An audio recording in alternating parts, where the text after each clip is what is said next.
On se regardait en quinconce, se jaugeait du coin de l'œil.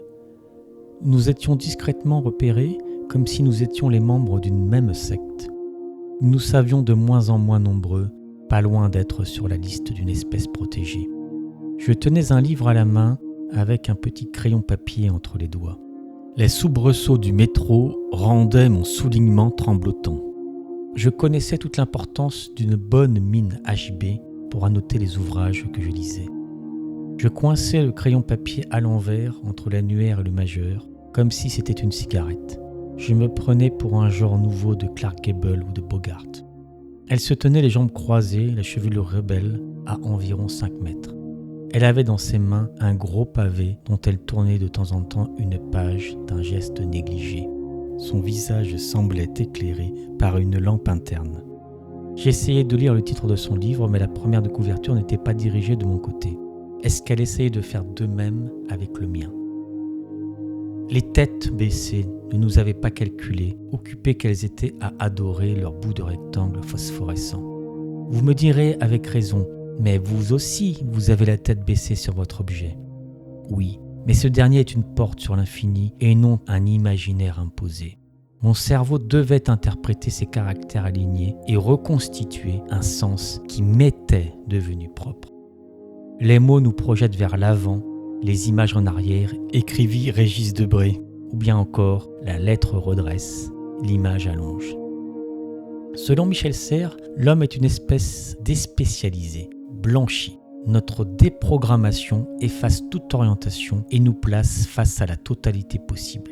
Le livre permet aussi à l'homme d'accéder à cette incandescence qui mélange et contient potentiellement toutes les couleurs, de consentir à toutes les potentialités. L'altérité pénètre en foule dans l'incandescence.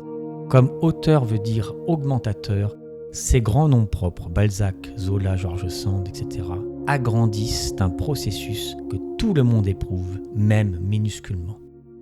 Il y avait donc bien 2 façons différentes d'avoir la tête baissée. L'une, le visage rebondissant dans les étoiles. L'autre, les yeux volés, enfermés dans un cercle d'images défilant à l'infini.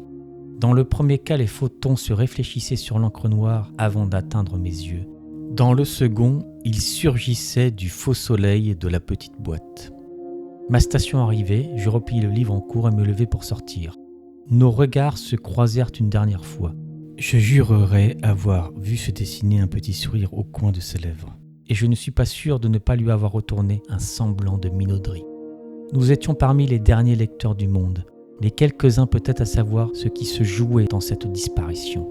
Les seuls sans doute aussi à y croire encore, car nous n'arrivions définitivement pas à séparer notre plaisir et ce qui nous avait petit à petit construit de cette nouvelle bifurcation que semblait emprunter le monde comme par mégarde. Je ne suis pas seul, pensais-je, en sortant plein d'espoir de la rame, minimisant par défi les réalités économiques du secteur éditorial et des librairies. Mais cette pensée fut aussitôt suivie par une autre plus sombre. Sigi Homo Legere, qui poussa au XXIe siècle de notre ère son dernier cri d'espoir et d'agonie. Et maintenant, à toi, enfant terrible, fulminai-je intérieurement. Noyons-nous dans ta soupe d'images irréfutables. Surgissant du brouhaha général, les mots mérés de Saint-Ouen arrivèrent soudainement à franchir la barrière de ma conscience. Je m'extirpai avec quelques difficultés de la rêverie dans laquelle j'étais plongé depuis je ne sais combien de temps. Regardais le livre ouvert devant moi sur mes genoux comme si je le découvrais. C'était lui qui m'avait fait dériver sur le chemin de mes pensées. Il s'agissait de Prisonnier au berceau de Christian Bobin. Et juste avant de replier l'ouvrage, puis de me lever pour descendre du train, j'eus le temps de relire le paragraphe qui se situait sous mes yeux et qui était sans doute à l'origine de mon ravissement. J'écris ce livre pour tous ces gens qui ont une vie simple et très belle, mais qui finissent par en douter parce qu'on ne leur propose que du spectaculaire.